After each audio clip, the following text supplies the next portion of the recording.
distinguished debating group. It's an honor to be here, and it's an honor to be invited by Mr. Alston, who is one of the nationally recognized debate coaches in the United States. And more than that, he's a man of integrity, who I respect deeply. So, let me uncharacteristically start by asking you to write something down. Everybody, or type it. You know, I grew up with pen and paper, so. No, write it. Pen and paper is actually. We'll talk about that later. But if you have notebooks, write it in your notebooks. It's a small quote, and the quote is this. You ready? The price of apathy toward public affairs is to be ruled by evil men. Now, who can guess who said that? Anyone? The price of apathy toward public affairs is to be ruled by evil men. That was said by a man named Plato.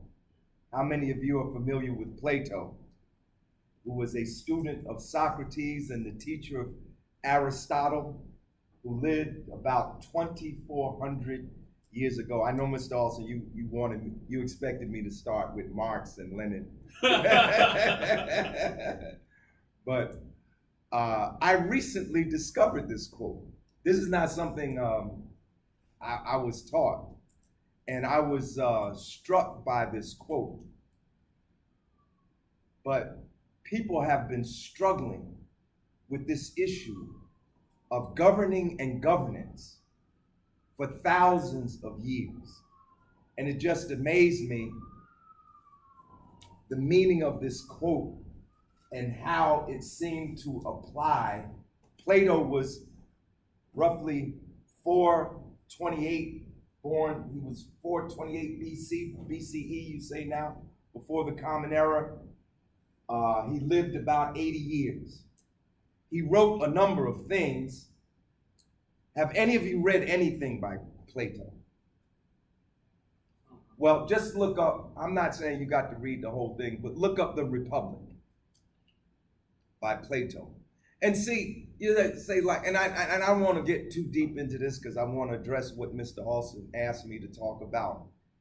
But there is a relationship between Plato, Socrates, and Aristotle, what they call classical Greek philosophy, and modern American society. If you read anything about how the country was founded, this country was founded, and what the slave masters who essentially established this country, most of them were slave owners. But their vision for America was based on classical Greece and Rome. Now, why is that relevant?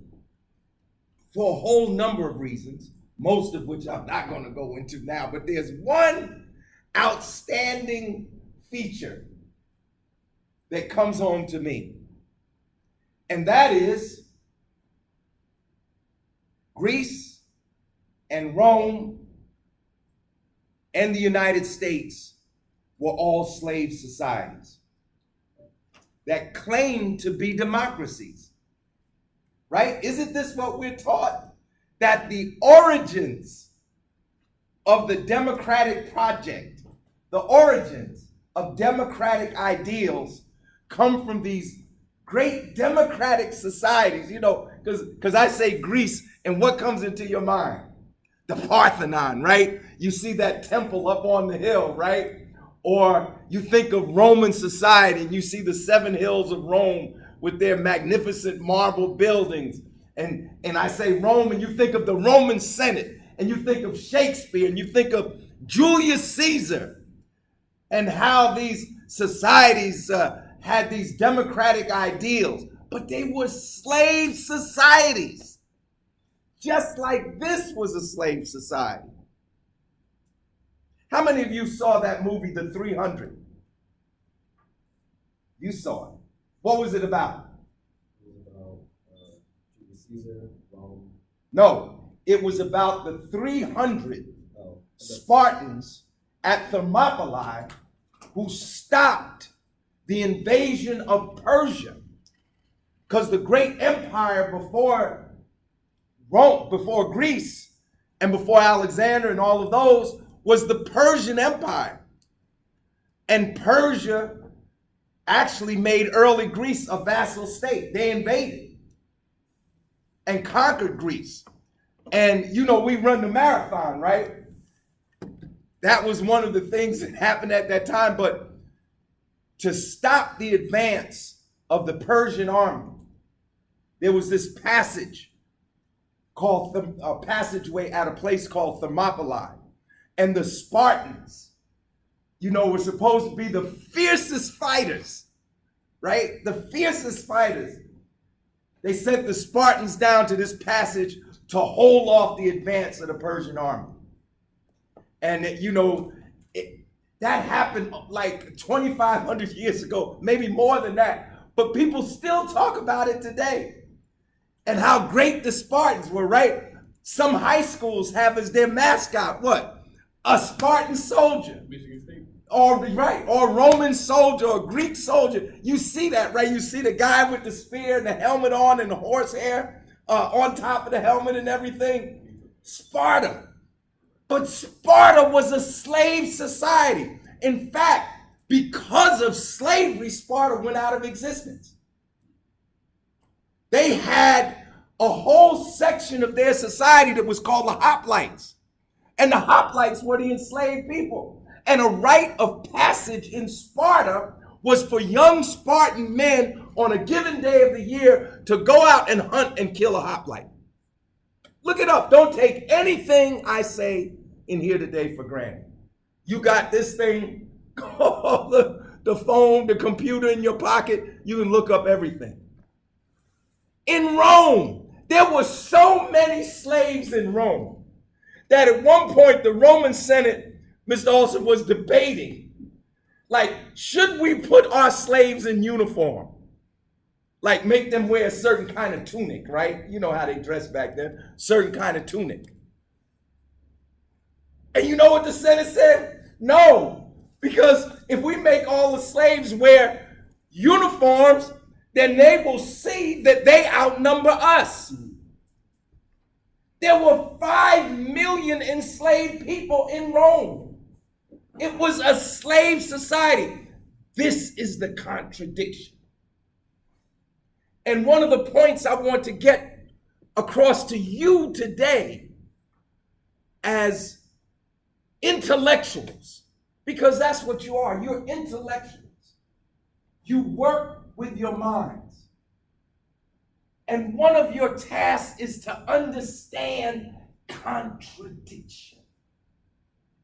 Contradiction is in everything. And once you are able to unlock contradiction, you will have another tool in your arsenal of debate. This contradiction that we champion democracy, and yet the very models that we base our society on were undemocratic. Because the democracy was only democracy for a few. In fact, the very concept of our democracy is what? What's the very concept of democracy? What is it? Don't think about it. What is it?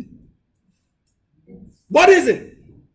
Democracy. What comes to mind? People vote. And what is the vote? How is the vote decided? By what?